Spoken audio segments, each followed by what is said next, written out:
tindakan kemanusiaan kita itu bukan hanya bersifat belas kaki saja. Koordinasi kita masih lemah. Kadang lembaga-lembaga atau person-person itu lebih bekerja sendiri-sendiri, kurang kolaborasi dengan pemangku kepentingan lain. Istilahnya sekarang kan ada model orda.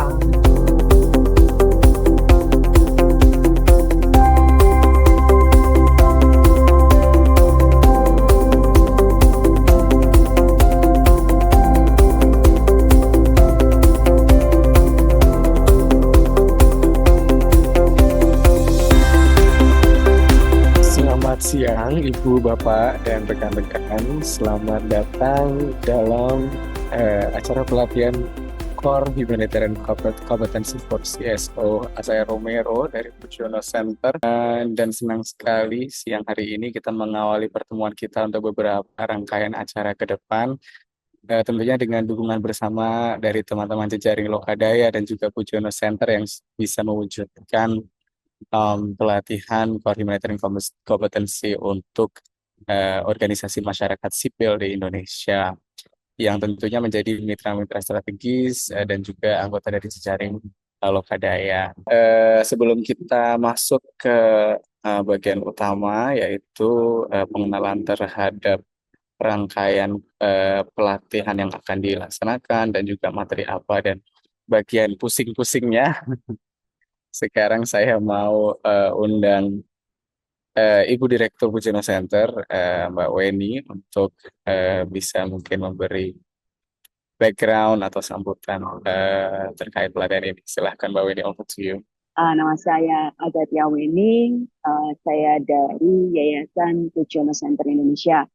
Selamat siang Bapak Ibu dari saudara dan saudari sekalian dari wilayah Indonesia Barat, Indonesia Tengah, dan Indonesia Timur. Atas nama Pujono Center, saya menyampaikan banyak terima kasih atas kehadiran para peserta dan pelatihan for Humanitarian Competencies for CSOs. Kegiatan ini diharapkan bukan sekedar sebagai forum belajar saja, tetapi ruang bersama untuk memperkuat peran, suara, dan kepemimpinan aktor lokal dalam membentuk ekosistem humanitarian atau kemanusiaan dan pembangunan yang benar-benar dapat berpihak pada kebutuhan masyarakat, terutama kalau nanti kita bicara kemanusiaan dan juga perencanaan bagi masyarakat yang terdampak. Melalui proses belajar hari ini kita mendorong terbentuknya sistem yang lebih adil, di mana keputusan tidak hanya mengikuti alur dari atas ke bawah, tetapi lahir dari pengalaman dan kepemimpinan para pelaku di tingkat lokal. Kita ingin memastikan bahwa perubahan yang diupayakan tidak berhenti pada slogan-slogan saja, tetapi terwujud dalam praktik, kapasitas, dan mekanisme yang bisa dijalankan secara nyata. Saya berharap sesi-sesi ini bisa menjadi momentum untuk memperkuat pemahaman, memperkaya perspektif, dan membangun komitmen bersama. Dan saya ucapkan banyak terima kasih kepada semua pihak yang telah mendukung penyelenggaraan kegiatan ini, terutama kepada Lokadaya. Selamat berproses dan saling belajar dan saling berbagi. Dengan mengucap syukur pelatihan ini, boleh saya nyatakan dibuka. Terima kasih banyak. Selamat siang. Terima kasih banyak Mbak Weni, Direktur Center. Kalau boleh kita bergeser, Kakak host, boleh disampaikan mungkin agenda kita hari ini. Kita akan masuk ke dalam topik pertama yang mungkin juga Bapak Ibu sudah membaca dari beberapa dokumen yang sudah dibagikan, yaitu memahami kemanusiaan dalam konteks Indonesia. Modul ini merupakan langkah awal untuk tentunya seperti tadi disampaikan Mbak Weni dan juga apa yang sudah dibagikan dalam dokumen-dokumen yang sebelumnya sudah diberikan kepada Bapak Ibu dan teman-teman, yaitu untuk memperkuat peran kita sebagai pekerja kemanusiaan dalam merespon krisis di Indonesia.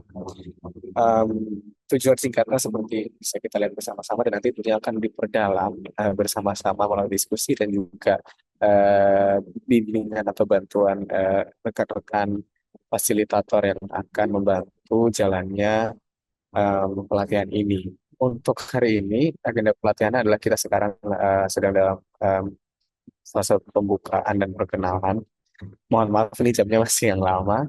Lalu setelah itu kita akan mendengarkan eh, keynote atau ceramah interaktif tentang konsep dan isu kemanusiaan. Lalu setelah itu kita akan ada diskusi kelompok yang akan membahas tentang tantangan kemanusiaan apa saja yang ada di sekitar kita, tentunya dengan konteks Indonesia. Lalu kita akan ada sesi tanya jawab dan tentunya selanjutnya adalah kita melihat apa langkah selanjutnya dari diskusi ini untuk sesi-sesi selanjutnya serta penutupan. Begitu mungkin. Kalau boleh kita lanjutkan, sepertinya akan ada video singkat pengantar yang bisa ditayangkan. Mari kita simak bersama-sama, Ibu Bapak dan teman. Assalamualaikum warahmatullahi wabarakatuh. Saya Puji Pujiono. Ibu bapak dan rekan-rekan pegiat kemanusiaan di seluruh penjuru tanah air. Para pekerja kemanusiaan yang saya banggakan. Selamat datang di pintu gerbang perjalanan kita bersama. Ini adalah modul pertama dari rangkaian pelatihan yang insya Allah akan memperkuat kita untuk melakukan kegiatan yang mulia ini. Topik pembuka kita hari ini adalah sesuatu yang menjadi akar, menjadi jiwa dari semua yang akan kita lakukan, yaitu memahami kemanusiaan di Indonesia. Dalam lanskap kerja kemanusiaan yang begitu luas dan kompleks, modul ini seperti sebuah kompas. Sebelum kita mempelajari teknik-teknik yang canggih seperti logistik, perencanaan, respon, dan sebagainya, kita harus memastikan arah kompas kita sudah benar. Karena tanpa arah moral yang tepat, keterampilan secanggih apapun bisa tersesat dan menyesatkan. Modul ini penting untuk jawab pertanyaan, mengapa kita rela meninggalkan kenyamanan untuk membantu mereka yang menderita? Jawabannya terletak pada pemahaman kita akan kemanusiaan itu sendiri. Ini adalah tentang pergeseran cara pandang. Dari sekedar belas kasihan menjadi pemenuhan atas hak, bantuan, dan layanan. Dari amal sedekah menjadi penegakan martabat manusia. Dan dari kesetiakawanan menjadi perlindungan bagi yang rentan dan para penyintas. Semata-mata karena mereka adalah sesama manusia yang punya hak asasi, hak untuk hidup, hak atas penghidupan, untuk bermain, belajar, dan seterusnya. Nah, di dalam modul ini nanti kita akan menggali beberapa hal pokok. Kita akan menyegarkan kembali pemahaman kita tentang 4 pilar utama aksi kemanusiaan, yaitu humanity, impartiality, neutrality, dan independence. Dan prinsip dasar do no harm atau tidak menimbulkan kerugian dan penderitaan tambahan. Kita tidak akan hanya menghafalnya, tetapi membedah maknanya dalam situasi nyata di lapangan. Selanjutnya kita akan meletakkan pilar-pilar universal itu di atas lanskap pekerjaan kita. Indonesia adalah sebuah negeri yang unik, dengan semangat gotong royong luar biasa, namun selalu diuji dengan risiko bencana yang tinggi. Kita akan bahas bagaimana semangat lokal di antara kita bersinergi dengan prinsip global. Saran saya untuk Bapak dan Ibu tentang modul pertama ini, mari kita sejenak melangkah ke belakang dari kesibukan teknis.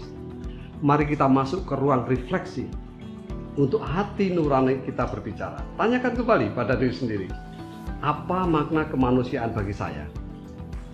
Perjalanan 1000 langkah selalu dimulai dari langkah pertama. Dan langkah pertama kita adalah memantapkan niat dan pemahaman. Mari kita mulai perjalanan ini bersama-sama dengan hati yang terbuka dan semangat untuk saling menguatkan, dan selamat mengikuti modul pertama. Wassalamualaikum warahmatullahi wabarakatuh. Saya Puji Pujiono.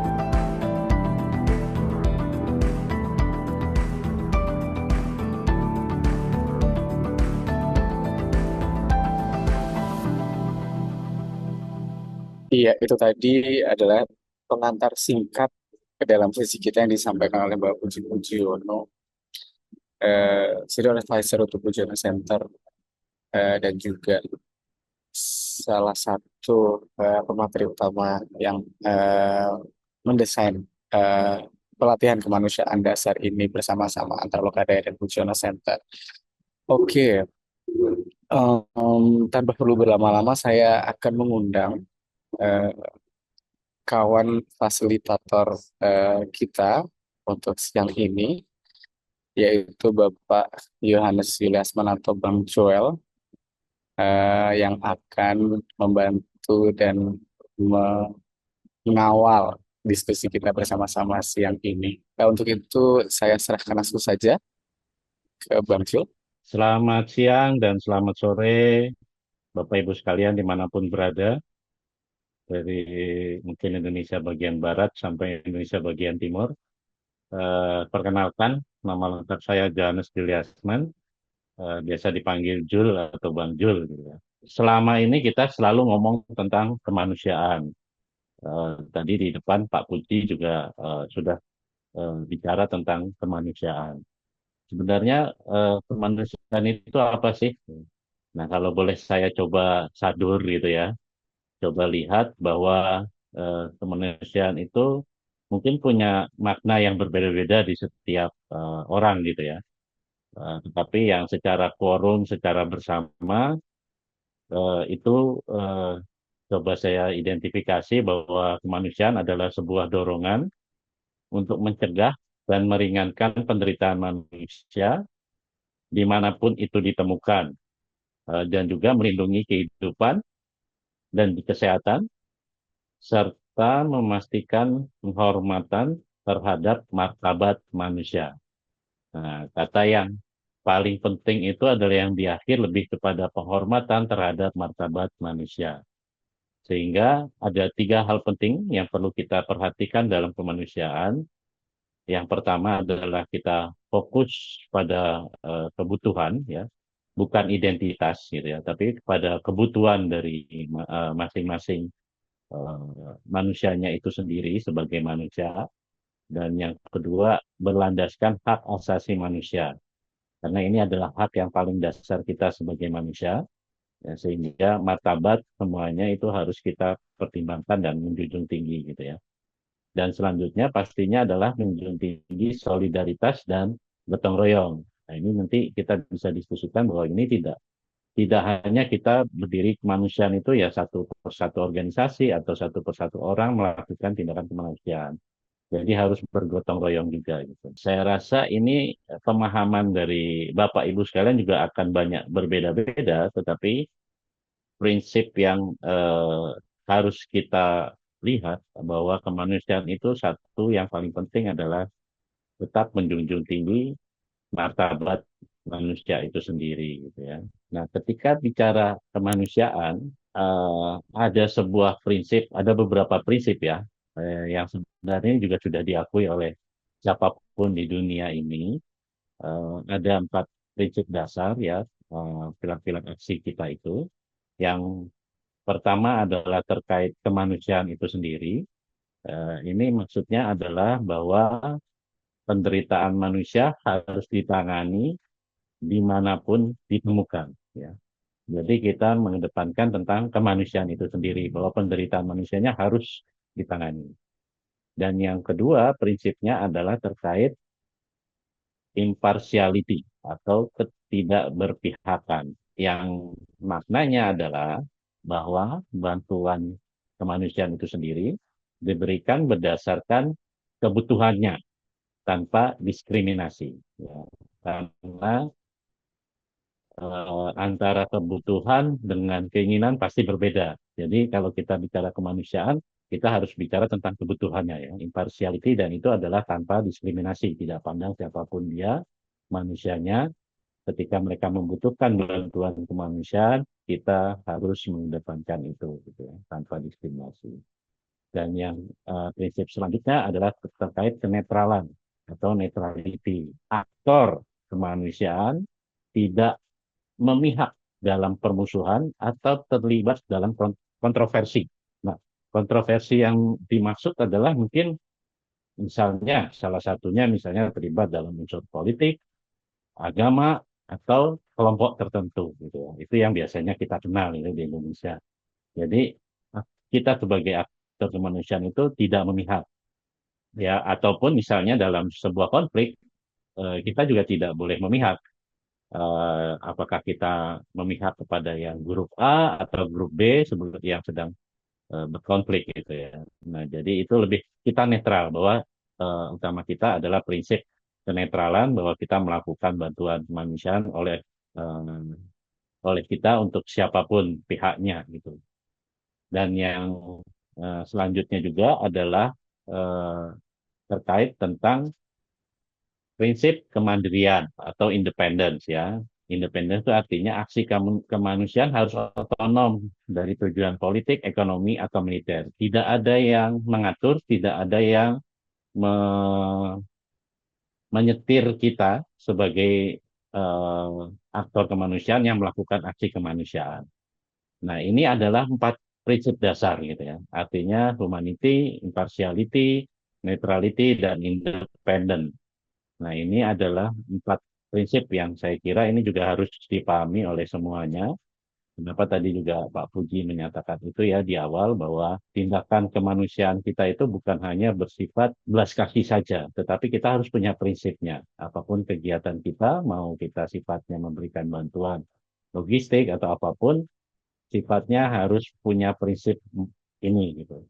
Dan yang paling penting terakhir adalah tambahannya adalah prinsip yang selama ini dipahami bersama itu dinyatakan adalah biasanya do no harm ya. Do no harm itu sifatnya tidak merugikan, tidak memberikan cedera. Jadi pastikan bahwa intervensi kita itu tidak menciptakan masalah baru atau memperburuk situasi gitu ya. Maksudnya di sini adalah misalnya kita memberikan bantuan dalam suatu wujud bantuan sesuatu gitu, misalnya rumah gitu ya. Nah, kita memberikan bantuan rumah itu tidak berlokasi di daerah yang juga rawan terhadap longsor gitu. Nah, terus juga memberikan bantuan misalnya di daerah konflik itu memberikan bantuan yang sifatnya itu bisa mencederakan salah satu pihak gitu ya. Misalnya kita memberikan alat arit gitu ya untuk pertanian mereka, tetapi alat aritnya itu juga dipertimbangkan bahwa itu tidak menjadi alat untuk semakin berkonflik mereka gitu ya. Nah, itu sebenarnya salah satu prinsip tidak merugikan atau do no harm. Gitu. Memberikan bantuan kemanusiaan yang juga dipikirkan bagaimana bahwa bantuan yang kita berikan tersebut tidak membuat suatu kesusahan sendiri bagi orang yang kita bantu gitu ya. Nah, itu disebut do no harm. Dengan Damai ini Ibu Damai boleh bisa bersuara Ibu untuk memberikan Ya, ya silakan. terima kasih sekali. Ya, kadang-kadang kita menemui ya Pak ya, eh, situasi di mana ada kasus mungkin perlu bantuan begitu, tapi kemudian kadang-kadang seperti ini, contoh sepele mungkin ya, ada pencuri atau maling gitu di lingkungan yang kemudian dipukuli oleh warga. Nah, di sini kalau saya melihatnya ini sebagai kasus kemanusiaan atau membiarkan maling itu dipukuli sampai mati. Tapi di sini adalah si maling pun punya hak asasi untuk hidup dan belum diproses hukum. Nah, itu mungkin contoh kecil yang mungkin cukup banyak terjadi, apalagi akhir-akhir ini, di mana mungkin masyarakat merasa bahwa eh, hukum itu tidak berjalan seperti semestinya, begitu ya, cenderung main hakim sendiri. Mungkin itu, Pak, contoh yang bisa saya berikan. Terima kasih. Ya, baik Bu Damai. Nah, ini menarik ini contoh sehari-hari ya di lingkungan kita, di lingkungan wilayah kita sendiri. Jadi itu yang sebenarnya kalau kita punya eh, sebagai aktor kemanusiaan itu ketika memegang prinsip ini, apapun di wilayah kita, mau itu maling dan segala macam, kita perlu mempertimbangkan prinsip ini ya. Eh, Tadi ini angkat tangan Pak Arif Rahman, silakan kalau mau mendiskusikan sesuatu, silakan. Ya, suara saya jelas ya? Jelas sekali Pak Arif. Ya, ya Kalau yang pernah kami alami itu di tahun 2024 ketika banyak sekali gelombang pengungsi Rohingya yang ke Aceh. Hmm. Nah ini sedangkan sepertinya di masyarakat khususnya di masyarakat Aceh itu sudah mulai terpecah belah terkait dengan isu Rohingya yang terus-menerus ke Aceh. Dan ini mengakibatkan perahu-perahu yang eh, apa membawa Rohingya itu ketika sampai ke Aceh ada yang ditolak kembali gitu. Bahkan ada juga beberapa yang ya udah nggak apa-apa masuk ke camp tapi itu eh, dikelola oleh IOM dan juga UNHCR. Tapi ada beberapa yang dilarungkan kembali ke laut gitu. Dan ini cukup masif di media sosial sehingga eh, terjadi gelombang antipati terkait dengan pengungsi di Aceh. Mungkin itu pengalaman dari kami. Terima kasih. Ya, eh, menarik, menarik, Pak Arif, Ibu Damai. Karena pengungsi lintas batas itu sampai sekarang itu masih antara pro dan kontra ya. Padahal itu adalah jelas itu sesuatu hal terkait tentang krisis kemanusiaan ya. Karena mereka mau kita tolong, tetapi tidak punya kewarganegaraan. Apakah kita nanti sebagai warga negara yang ketempatan itu juga mudah bisa kena hukum atau tidak dan segala macam ya. Jadi memang, nah dari cerita-cerita ini mana sih sebenarnya dan sebenarnya eh, dilanggar itu ya, atau mungkin yang kurang pas, tidak sesuai dengan prinsip kemanusiaan atas aksi-aksi tersebut gitu ya. Ada yang bisa memberikan pendapat mungkin dari yang lain? Pengalaman yang pernah Ya, terjadi di tempat kita itu contoh seperti kemarin waktu ada badai siklus Saroja di NTT, ketika menyalurkan bantuan kemanusiaan itu, kita masih berhadapan dengan situasi di mana yang memberi bantuan itu milih, maksudnya ada dihubungkan dengan politik, sehingga yang kita lihat yang mana yang mendukung pemerintah itu diberikan, sementara yang lain diabaikan atau ditinggalkan seperti itu. ya, artinya itu melanggar prinsip yang mana ya Pak Robert kira-kira? Itu sudah melanggar yang kedua tentang yang ketiga netralitas, terus Ya, hampir semua dilanggar, kebutuhan humanisnya juga dilanggar, yang kedua juga dilanggar, ketiga ya juga dilanggar, penghormatan juga itu dilanggar karena oke. kita masih membeda-bedakan seperti begitu. Padahal kalau prinsip kemanusiaan ya, tadi seperti yang dijelaskan, prinsip kemanusiaannya itu kan kita tidak boleh membedakan seperti itu. Penghormatannya sudah tidak ada lagi. Seperti itu kira-kira. Makasih. Iya, iya benar Pak Robert. Berarti kita bisa lihat bahwa pastinya itu karena dia sudah milih-milih yang dibantu, walaupun dia memberikan kebutuhan, pastinya impartiality sudah tidak ada ya Pak ya. Dan netral jelas karena ada keberpihakan gitu ya. Kira-kira seperti itu. Wah, semakin banyak nih. Baik. Lanjutnya mungkin Pak Sulaiman silakan. Saya menyinggung yang tadi karena di sini pernah kejadian padahal itu yang melakukan sebenarnya pemerintah memberi bantuan rumah untuk masyarakat yang kurang mampu. Padahal itu sudah jelas tidak boleh dibangun rumah di pinggir sungai. karena itu pun tanahnya itu milik milik pemerintah. Istilahnya kan kalau di pinggir sungai itu memang nggak boleh ditempati eh, oleh pemukiman karena kan bisa bahaya banjir. Tapi itu kejadian memang dibangun di situ. Padahal eh, itu nggak boleh dilakukan oleh pemerintah. Ini mungkin kita berharap supaya ada perhatian pemerintah supaya yang seperti itu supaya tidak terulang. Karena apa? Mungkin pengaruhnya sama yang seperti yang disampaikan Pak Robert tadi apa? Karena istilahnya sekarang kan ada model orda atau orang dalam. Jadi walaupun tempat tidak boleh dibolehkan. Nah, ya kan itu satu.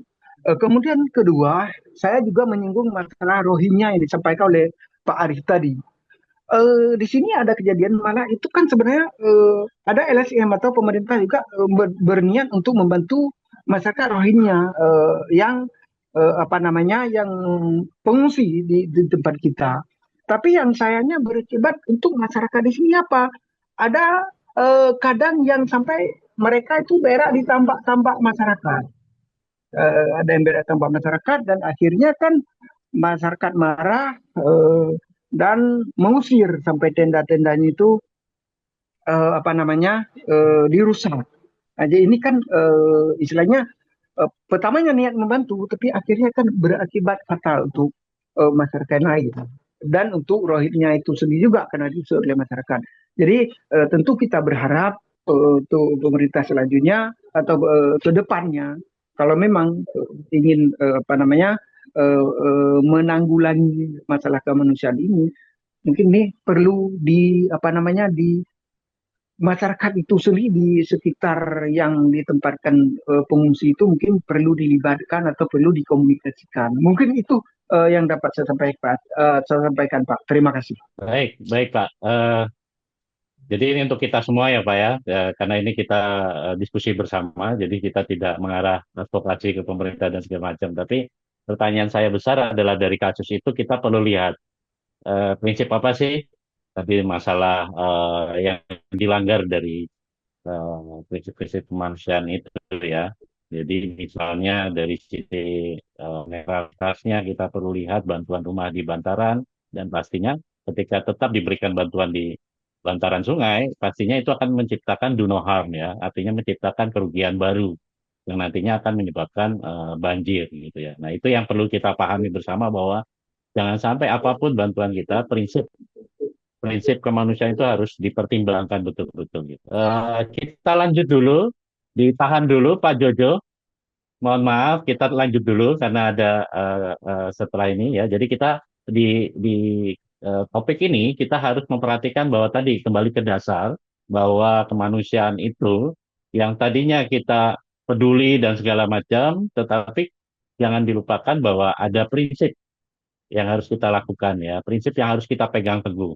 Nah, ini 4 prinsip ini yang saya kira perlu kita eh, pahami kembali untuk menjadi dasar kita sebagai aktor kemanusiaan untuk bertindak melakukan aksi kemanusiaan gitu ya. Nah, untuk di Indonesia sendiri, saya menilai bahwa potensi kita di Indonesia itu karena kita banyak keanekaragaman budaya, etnis dan agama. Nah, ini adalah sebuah potensi bagi kita dalam melakukan atau melakukan aksi kemanusiaan ya. Semua pasti prinsip gotong royong buat gitu ya, saling tolong menolong gitu ya dengan metode apapun. Tetapi tetap harus dikembalikan dengan prinsip kemanusiaan itu sendiri gitu ya. Dan yang kedua adalah tantangannya gitu ya.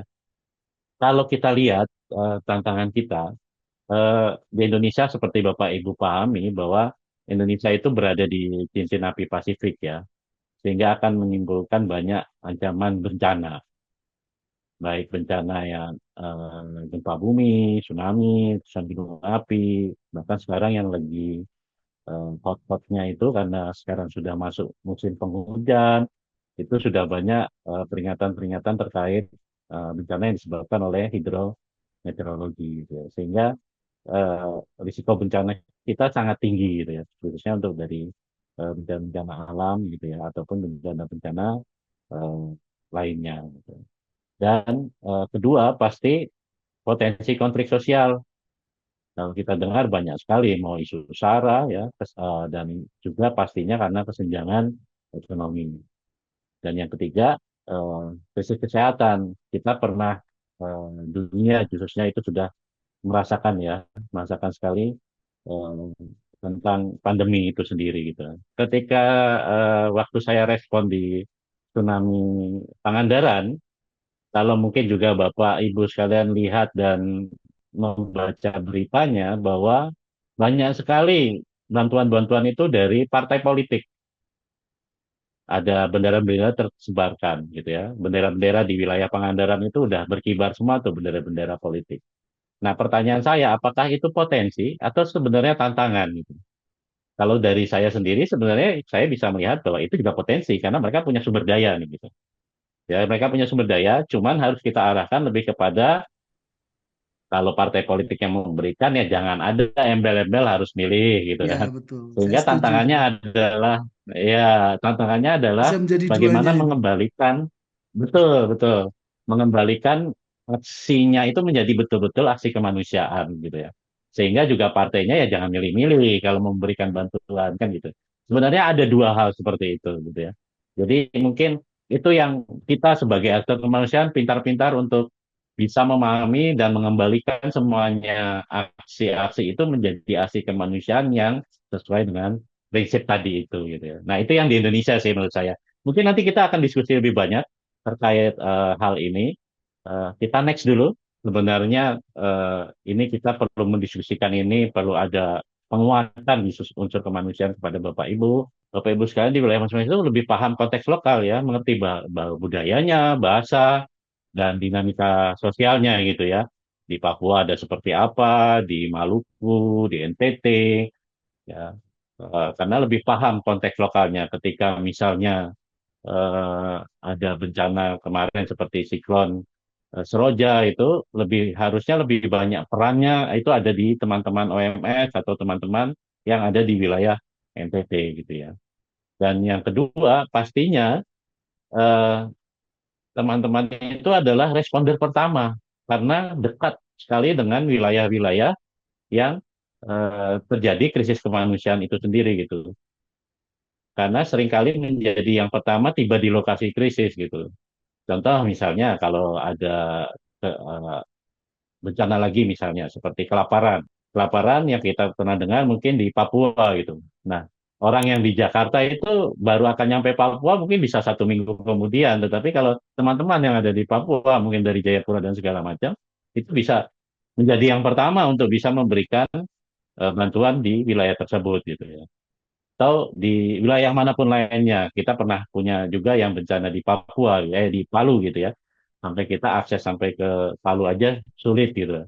Nah, bandaranya terdampak dan segala. Pastinya kenapa perannya penting sekali bahwa pasti dipercaya komunitas gitu. Karena Bapak Ibu sekalian, OMS yang ada di sana itu udah dekat, punya hubungan yang baik, punya hubungan sosial yang baik gitu ya, budaya yang sama. Itu biasanya lebih terbangun ya. Bukan berarti yang dari luar wilayah tidak, tetapi ini biasanya lebih lebih lebih cepat gitu ya hubungannya, lebih lebih banyak dipercaya duluan gitu ya. Jadi itu yang pentingnya bahwa mengapa peran Bapak Ibu itu sangat penting dalam konteks kemanusiaan di Indonesia itu ya di wilayah-wilayahnya masing-masing gitu. Terus yang selanjutnya pasti sebagai jembatan kolaborasi gitu, menghubungkan komunitas dengan pemerintah dan lembaga-lembaga mungkin dari nasional di Jakarta ataupun lembaga-lembaga internasional yang ada di Indonesia gitu ya. Pertanyaan saya dari Bapak Ibu sekalian di wilayahnya masing-masing, kira-kira ada nggak sih kerjasama antar OMS atau mungkin mungkin lebih dari 2 atau 3 OMS yang ada di sekitar wilayah dan pernahkah bekerjasama mungkin dengan pihak-pihak lain gitu. Pengalaman saya, Bapak, saya kebetulan organisasi khusus untuk psikososial. Nah, kalau di NTT ini memang banyak organisasi sosial yang terdiri dari ragam disabilitas. Sedangkan saya khusus yayasan kami itu khusus psikososial saja. Tapi untuk mau berkolaborasi dengan organisasi masyarakat yang lain, saya uh, bergabung hanya untuk uh, belajar dari organisasi-organisasi masyarakat ya, organisasi-organisasi sosial yang lain. Tapi kalau untuk uh, kontribusi apa yang lainnya mungkin tidak untuk sementara ya, karena kebetulan kami cabang dari Kalimantan Barat. Kami dari cabang dari Kalimantan Barat. Jadi di NTT ini baru hampir 2 tahun. Jadi kami belum ada kontribusi apapun untuk kami mau buat lebih banyak. Ya mungkin apa yang kami lakukan ya seadanya saja. Tapi untuk kalau kolaborasi dengan teman-teman ya itu pasti. Dan saya berusaha untuk bermitra dengan pemerintah, dengan ada LSM, LSM. Jadi mungkin itu saya hanya mungkin curhat saja Pak, atau pengalaman yang Oh ya, saya alami. Ya. baik Bu, baik, baik. Peran Ibu Mama Amelia ini yang sebenarnya harusnya pengalaman di masyarakat itu harusnya menjadi responden pertama dan pastinya dipercaya komunitas ini bisa bekerja sama kuat ya dengan lembaga-lembaga lain yang mungkin eh, dari luar wilayah Ibu Emilia dan ini menarik sekali dan ini ada curhatan Ibu Emilia ini sehingga menjadi kepedulian kita bersama bagaimana melakukan aksi kemanusiaan itu harus menyetarakan siapapun dari lembaga manapun kan gitu ya. Tidak pandang, Ya, tidak Pak. ada diskriminasi seperti itu. Diskrim- Saya juga coba merangkum ya dari tadi diskusi dengan Bapak Ibu sekalian dan juga dari pengalaman-pengalaman lain itu bahwa masalah yang sering dihadapi itu biasanya tentang masalah kemanusiaan ini, aksi kemanusiaan itu adalah kurangnya pemahaman konsep. Ya, bingung antara kerja sosial, amal, dan aksi kemanusiaan berprinsip. Itu biasanya ya satu, misalnya kerja di salah satu lembaga, ini niatnya adalah membantu gitu ya. Eh, itu suka ya yang penting kerja aja lah, kerja sosial, bantu-bantu gitu. Kita memberikan amal. Kadang lupa bahwa kerja kemanusiaan itu atau aksi kemanusiaan itu harus punya prinsip gitu. Nah itu biasanya kurang pemahaman konsep. Selanjutnya mungkin juga masalah kesulitan analisis gitu ya. Sulit mengidentifikasi kebutuhan paling mendesak secara sistematis gitu ya. Nah ini yang biasanya juga tadi kebutuhan dengan keinginan gitu ya. Misalnya sektor air bersih gitu ya. Kita distribusi air bersih, eh, tetapi desainnya adalah tanpa mempertimbangkan atau mencari sumber mata airnya gitu kan. Jadi cuma distribusi aja terus-terusan sampai jangka panjang gitu sehingga itu yang mungkin juga kurang pas gitu ya. Memang sesuai kebutuhan tapi jadi ketergantungan gitu ya tanpa mempertimbangkan jangka panjangnya gitu. Terus yang terakhir yang paling sering terjadi sekali tadi diskusi-diskusi juga dengan pemerintah, dengan lembaga lain, itu pastinya adalah kendala yang dihadapi adalah masalah koordinasi. Koordinasi kita masih lemah. Kadang lembaga-lembaga atau person-person itu lebih bekerja sendiri-sendiri, kurang kolaborasi dengan pemangku kepentingan lain. Contoh misalnya, kalau Bapak Ibu pahami ketika bencana Lombok, kalau Bapak lihat berita atau mungkin ada yang terlibat di sana, bencana gempa bumi di Lombok itu di minggu awal awal dengan bantuan yang banyak, itu banyak sekali menumpuk pakaian bekas, gunungan-gunungan di wilayah di posko PB-nya di Lombok. Nah, hal seperti itu kan sebenarnya juga wujud bahwa koordinasi kita masih lemah. Tadi juga disebutkan masalah apa bantuan tentang Rohingya, itu juga perlu ada koordinasi antar lembaga, bukan hanya pemerintah ya. Kita juga sebagai WMS dan juga sebagai pelaku kemanusiaan juga harus mempertimbangkan itu gitu. Nah, itu yang saya pahami gitu ya.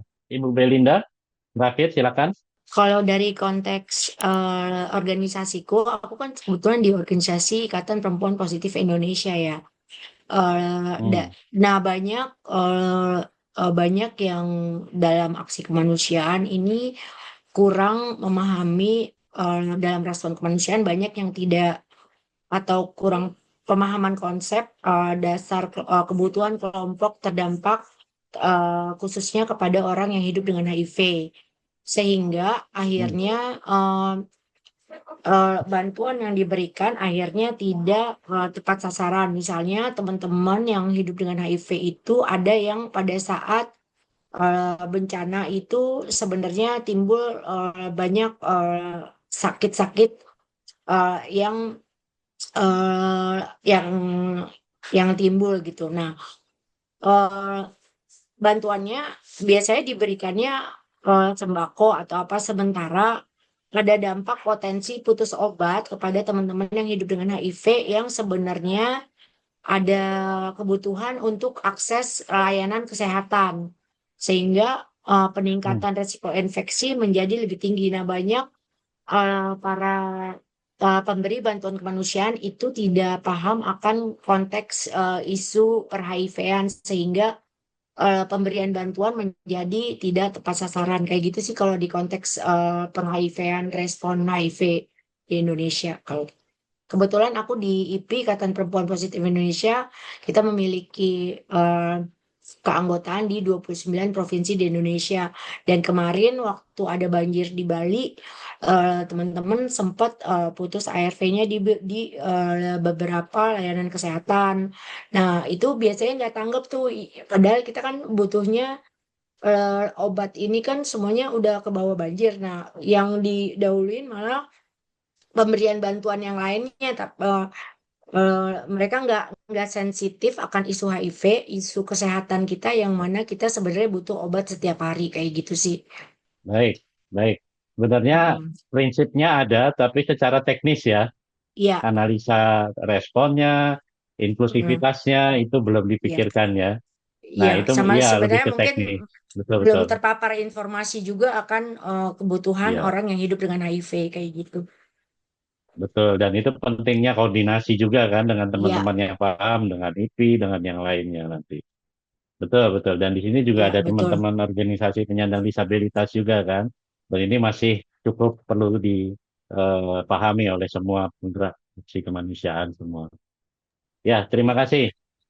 Ya, itu salah satu contoh ya, banyak contoh dan itu jadi perhatian kita semua. Jadi tentang masalah-masalah yang ada hadapi ya, paling sering dihadapi. Kita akan coba diskusi. Eh, Mungkin langsung saja, kira-kira siapa yang mau, mungkin ada kebingungan, keraguan, ide yang muncul dari materi atau diskusi kelompoknya, dari materi tentang prinsip dan lainnya. Dulu, ya, oke. Oke, bisa Ibu. Terima kasih Bu Damai sudah jadi notulen di kelompok 4 dan mohon izin saya dari perwakilan dari kelompok 4 untuk menyampaikan hasil diskusinya. Jadi kami tadi memilih salah satu kasus yaitu yang pernah terjadi di Lampung dan Banten, tsunami. Jadi yang terjadi tsunami waktu itu dan tantangan utama dari OMS dalam merespon situasi tersebut. Oh ya, sebelumnya saya izin untuk menyampaikan kenapa kami memilih itu karena eh, sebenarnya lebih ke bencananya ya. Artinya eh, karena di setiap wilayah teman-teman di kelompok 4 ini memiliki potensi bencana, entah itu tsunami, longsor, banjir, kelaparan dan yang lainnya. Jadi ini menjadi satu eh, biar diskusi kita fokus gitu ya. Jadi tantangan utama di OMS ketika terjadi bencana dalam merespon, yang pertama adalah kompetensi SDM ini menjadi tantangan utama. Kemudian keterbatasan pada komunitas difabel, jadi eh, inklusifnya di situ masih sangat kurang sekali. Edukasi, kemudian ya, kemudian adanya perlakuan yang apa namanya. Jadi biasanya di dalam evakuasi ataupun di pengungsian perlakuan antara yang didapat oleh penyandang disabilitas dan perempuan itu sama gitu loh dengan yang non disabilitas. Padahal untuk teman-teman disabilitas itu seharusnya mendapat perlakuan berbeda karena mereka juga memang memiliki kebutuhan yang berbeda gitu. Kayak contohnya ini kayak misalnya MCK. MCK rata-rata biasanya sama, tapi kurang memperhatikan kebutuhan MCK untuk penyandang disabilitas yang menggunakan kursi roda. Apakah MCK-nya cukup akses gitu. Kemudian juga kebutuhan-kebutuhan lain, eh, kayak seperti pakaian, kemudian juga untuk anak-anak, rata-rata kan sama gitu ya. Makanan juga sama, dan ini juga kompetensi pertolongan pertama yang masih kurang diperhatikan dan kurangnya koordinasi. Ini yang menjadi permasalahannya, kurangnya koordinasi antar lembaga, antar LSM dan juga OMS sendiri. Terus kurangnya pengetahuan dan pemahaman, ya boleh disingkat kurangnya edukasi gitu ya. Dan sumber daya serta anggaran untuk mitigasi bencana yang masih minim di beberapa lokasi, bahkan mungkin sebagian besar sih.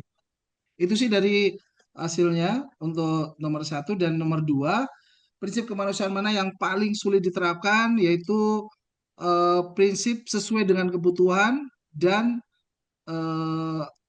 non diskriminasi, impartiality gitu. Kemudian untuk yang ketiga, silakan Ibu.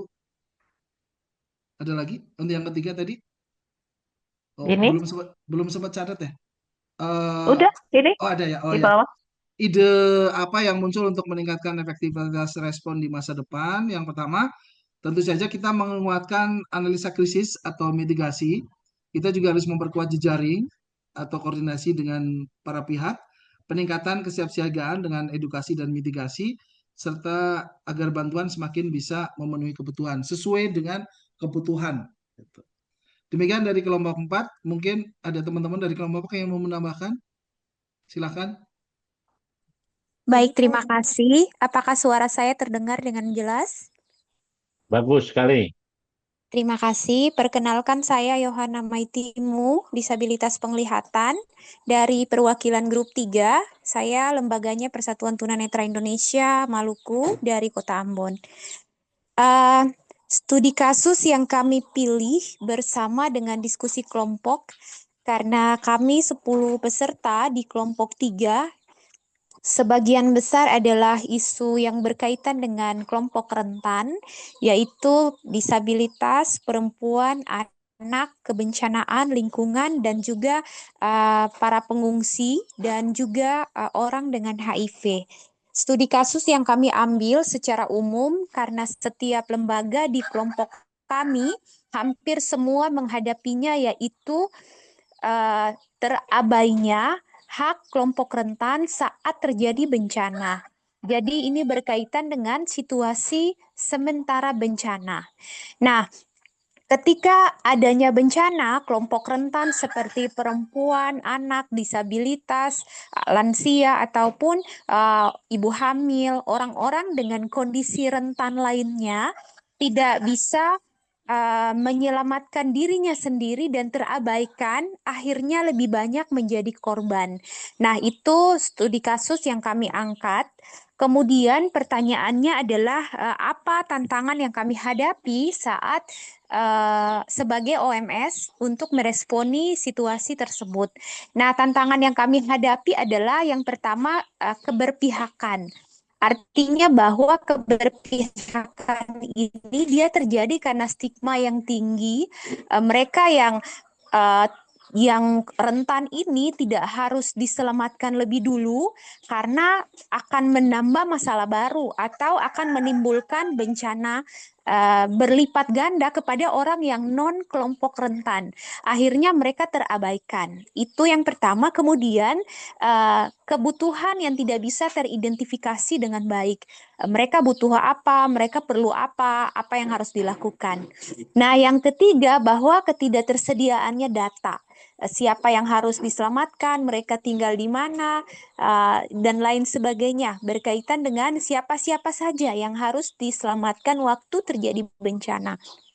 Yang keempat, bahwa wilayah geografis yang sangat sulit, di mana kami rata-rata di kelompok 3 adalah kami yang berdiam di wilayah geografis yang agak sulit, seperti di daerah pegunungan, di daerah lembah, bantaran kali, dan juga wilayah-wilayah yang akses transportasi dan juga akses saat terjadi bencana sangat sulit. Prinsip sudah. Yang ketiga, Oke, prinsip apa yang lebih sudah baik? tadi ya. Oke. Nah, ide-ide yang pertama yaitu adanya peningkatan kapasitas di lembaga-lembaga layanan atau Oke. pelatihan-pelatihan bagi para volunteer di tingkat desa ataupun RT RW untuk mitigasi bencana. Dan yang kedua yaitu memperkuat data di lembaga masing-masing atau setidaknya di tingkat RT RW dan desa berkaitan dengan kelompok rentan. Kemudian menyediakan akomodasi yang layak atau alat bantu di daerah-daerah rawan bencana atau di daerah yang geografisnya sulit. Mungkin itu, terima kasih. Baik, secara prinsip lebih kepada keberpihakan ya. Keberpihakan itu Ya. artinya melihat kebutuhan yang lebih inklusif ya. Iya, betul. Ya, Oke, berarti presiden kami mandat itu nomor 2. Nomor 2 sama paling utama nomor 2 sama yang paling nomor 4 penghormatan dan imparsialis.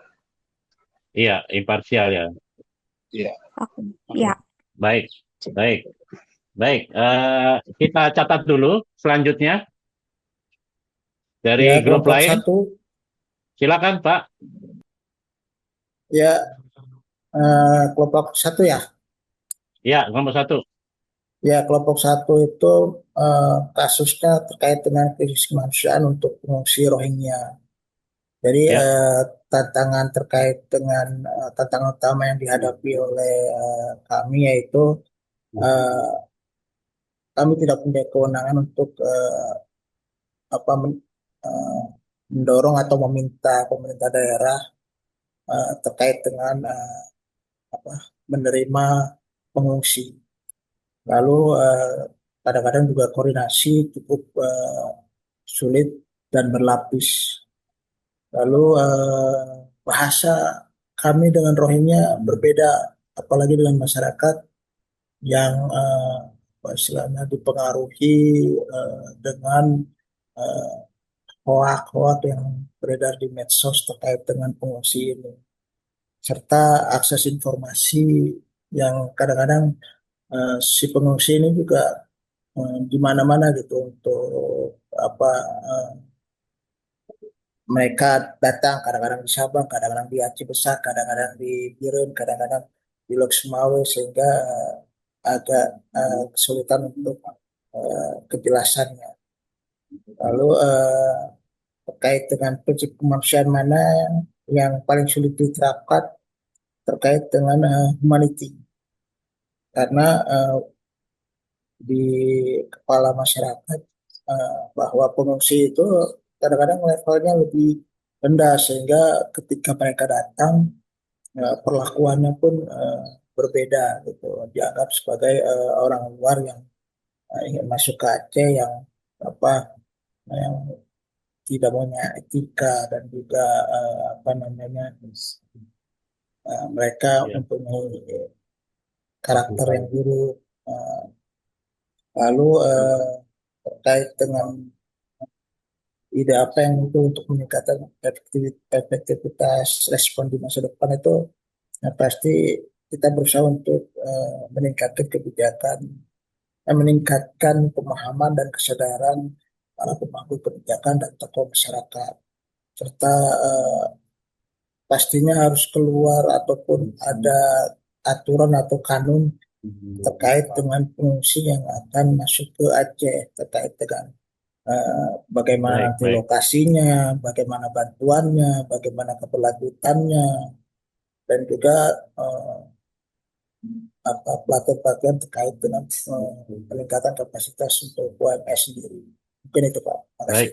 Baik, terima kasih Pak Arif. Jadi kasusnya tentang Rohingya itu adalah prinsip kemanusiaannya sendiri itu ya. Oke, saya lanjut dulu ke grup selanjutnya yang belum. Kelompok dua Mohon boleh. cepat saja.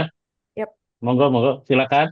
Oke, tadi studi kasus yang kami bicarakan itu terkait bencana Gunung Krakatau di Provinsi Banten.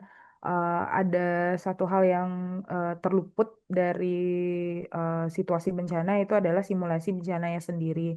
Seolah-olah ketika kita bicara gunung itu dia hanya benda mati yang kita nggak tahu juga kapan dia akan bereaksi, tetapi ternyata simulasi bencana ini penting dan seharusnya dapat dijadikan sebagai kurikulum di sekolah jika situasinya atau lokasi suatu daerah itu memang sangat berdampak tinggi untuk bencana. Salah satunya misalnya Gunung berapi.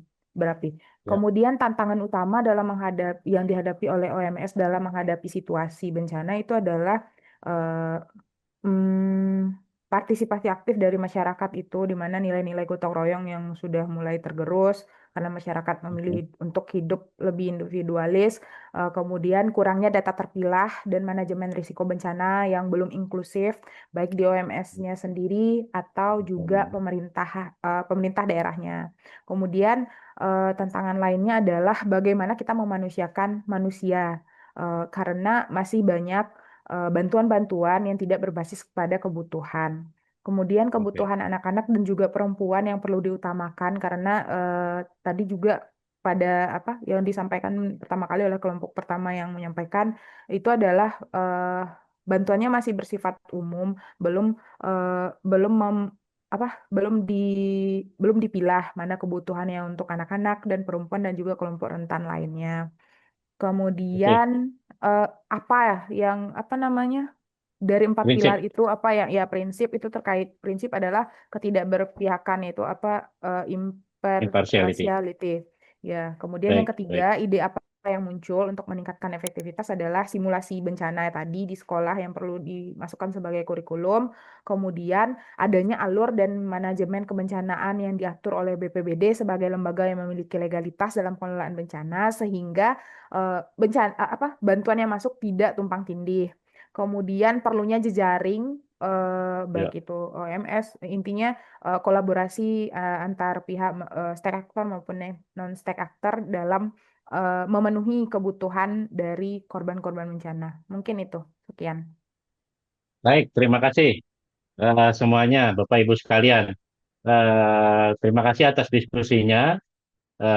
Dan saya rasa ini justru malah sudah cukup mengena dan lebih sudah masuk ke teknis respon, karena secara kemanusiaannya sudah cukup memahami. Prinsip dasarnya adalah ada beberapa prinsip yang menjadi tantangan utama bagaimana mengembalikan menjadi humanitinya dan imparsialitas. Terkait teknis respon, kita akan ada di modul-modul selanjutnya. Jadi di dalam poin utama di modul 1, bahwa kemanusiaan berprinsip, ini kita pahami dari diskusi kita dari awal bahwa aksi kita harus didasari oleh prinsip kemanusiaan, ketidakberpihakan, netralitas, dan kemandirian, dan bahwa Indonesia itu rentan terhadap krisis kemanusiaan. Kita hidup dalam konteks risiko krisis yang tinggi ya, risiko krisisnya menuntut kesiapsiagaan. Nah, dan juga OMS adalah aktor kunci karena OMS itu bukan hanya penyalur bantuan, tetapi aktor strategis yang memahami konteks lokal, dan pastinya kekuatan yang paling besar adalah di kolaborasi. Tantangan yang ada terlalu besar untuk dihadapi sendiri, sehingga apa yang diskusi-diskusi tadi yang keluar, catatan teman-teman semua, itu menjadi hal yang paling penting adalah kolaborasi. Ada yang belum paham inklusivitas, belum paham pihak-pihak yang perlu dibantu, koordinasi pemerintah untuk krisis-krisis kemanusiaan itu sendiri ya. Dan juga pastinya dasar semuanya prinsip kemanusiaan. Saya rumuskan satu pertanyaan singkat tentang peran spesifik Anda yang akan Anda ambil dalam memajukan kemanusiaan melalui organisasi Anda setelah pelatihan ini. Contohnya misalnya saya akan memastikan setiap program bantuan kami diawali dengan asesmen kebutuhan yang melibatkan kelompok berisiko ya. Kelompok berisiko itu ada anak, perempuan, disabilitas, adat, ya, kelompok adat, dan lainnya. Jadi, itu yang perlu dicatat, dirumuskan dalam satu pernyataan singkat. Silakan mungkin kalau ada yang sekarang bisa mencatat, dicek tidak masalah, kalau tidak nanti bisa dikirimkan ke teman panitia Lokadaya. Dari saya mengucapkan banyak terima kasih, karena ini sudah sampai tahapan post-test sambil mengisi. Bapak Ibu sekalian ditunggu. Mohon maaf kalau waktunya terbatas dan saya agak terburu-buru. Semoga dengan modul 1 ini kita dalam proses pelatihan ke depan ya untuk memahami kemanusiaan di Indonesia secara prinsip kemanusiaan dan kontekstual Indonesia, dan teman-teman sebagai OMS lokal yang ada bisa lebih bisa lebih mulai melangkah satu langkah yang awal ini bisa ke depannya untuk bisa lebih baik lagi gitu ya. Terima kasih dari saya kembalikan ke Mas Romero. Terima kasih Bang Jul sudah bersama-sama kita berdiskusi, dan boleh tepuk tangan dulu untuk kita semua yang sudah berdiskusi, dan terima kasih banyak karena sudah bergabung, menyempatkan dalam kesibukannya untuk bergabung, dan semoga diskusi hari ini bisa menyegarkan kembali seperti tadi Pak Puji bagikan apa yang selama ini sudah kita terapkan, sudah kita alami untuk kerja-kerja kemanusiaan yang lebih baik lagi mendatang. Dari saya terima kasih banyak mewakili teman-teman panitia Lokadaya dan juga Pujiana Center. Sampai ketemu di pertemuan selanjutnya. Terima kasih, selamat siang.